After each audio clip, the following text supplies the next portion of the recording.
রমাদানুল কারীমের শেষ দশকের প্রতিটি রাত একটুও না ঘুমিয়ে সারা রাত জেগে থাকা এবং জেগে ইবাদতবন্দি করা, এটা নবী আলাইহিস সালামের গুরুত্বপূর্ণ একটি সুন্নাহ।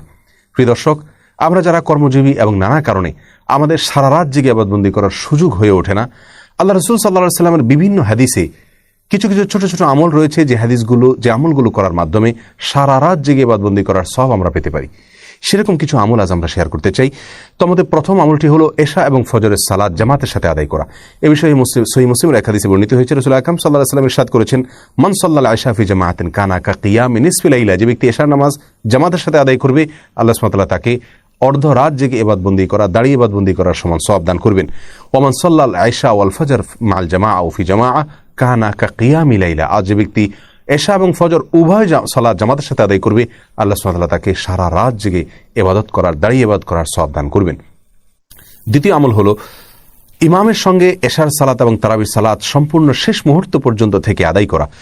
এ বিষয়ে তিরমিজি এবং আবু দাউদে বর্ণিত হাদিসে রাসূল আকরাম সাল্লাল্লাহু আলাইহি ওয়াসাল্লাম ইরশাদ করেছেন, ইন্নার রাজুলা ইযা সাল্লা মা'আল ইমামি হাত্তা ইয়ানসারিফা হুসিবা লাহু কিয়ামুল লাইলা। যে ব্যক্তি ইমামের সঙ্গে রাতে সালাত আদায় করে, এশা পড়ে, তারাবি পড়ে এবং ইমাম চলে যাওয়া পর্যন্ত তিনি অপেক্ষা করেন, অর্থাৎ শেষ পর্যন্ত থাকেন সালাত ইমামের সঙ্গে, এ ব্যক্তিকে আল্লাহ সুবহানাহু ওয়া তাআলা রাতে দাঁড়িয়ে, সারা রাত জেগে দাঁড়িয়ে ইবাদত করার সমান সওয়াব দান করেন। তৃতীয়ত হলো রাতের যে কোনো সময় 100 আয়াত তেলাওয়াত করা। এ বিষয়ে সহিহুল জামে একটি হাদিস বর্ণিত হয়েছে, যে হাদিসে নবী আলাইহিস সালাম ইরশাদ করেছেন, যে ব্যক্তি রাতে 100টি আয়াত তেলাওয়াত করে, আল্লাহ সুবহানাহু ওয়া তাআলা তাকে সারা রাতের ইবাদতের সমান সওয়াব দান করেন, যে কোনো জায়গা থেকে 100 আয়াত তেলাওয়াত করলে রাতের ভিতরে।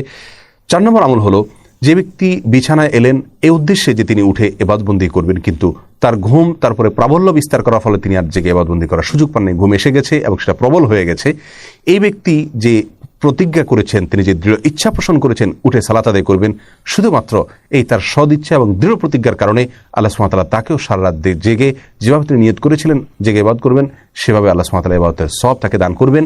আর তার যে ঘুম এসেছে, এটি আল্লাহ সুবহানাহু ওয়া তাআলার পক্ষ থেকে তার জন্য সাদাকা বা উপহার ছিল। প্রিয় দর্শক, এছাড়াও রাসূল আকরাম সাল্লাল্লাহু আলাইহি ওয়াসাল্লাম বিভিন্ন হাদিস থেকে রাতে সিয়াম এবং দিনে কিয়াম, অর্থাৎ রাতে রোজা এবং দিনে দাঁড়িয়ে ইবাদতবন্দি করার সওয়াব এনে দেয় কিছু কিছু আমল। তার মধ্যে থেকে একটি হলো উত্তম আচরণ, উত্তম ব্যবহার, সুন্দর আখলাক। আরেকটি হলো ইয়াতিম এবং বিধবা, এই সমস্ত লোকদের জন্য যারা কষ্ট করে, পরিশ্রম করে, তাদের কল্যাণে যারা কাজ করে।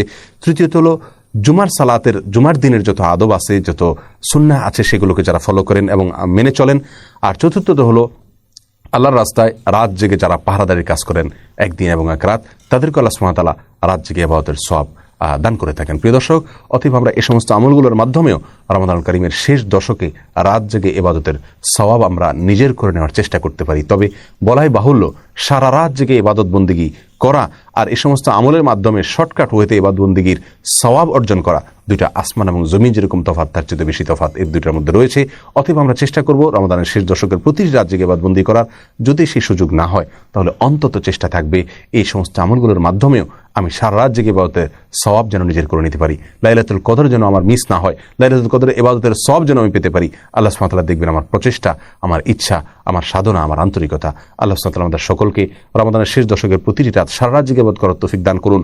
সেটা যদি আমরা করতে নাও পারি, অন্তত দুধের স্বাদ ঘোলে মেটাবার যে চেষ্টা, সেটাও যেন আমাদের মধ্যে থাকে, আন্তরিকতা যেন প্রকাশ হয়। আল্লাহ আমাদের সকলকে তৌফিক দান করুন। জাযাকুমুল্লাহু খায়রা। আসসালামু আলাইকুম ওয়া রাহমাতুল্লাহি ওয়া বারাকাতুহু।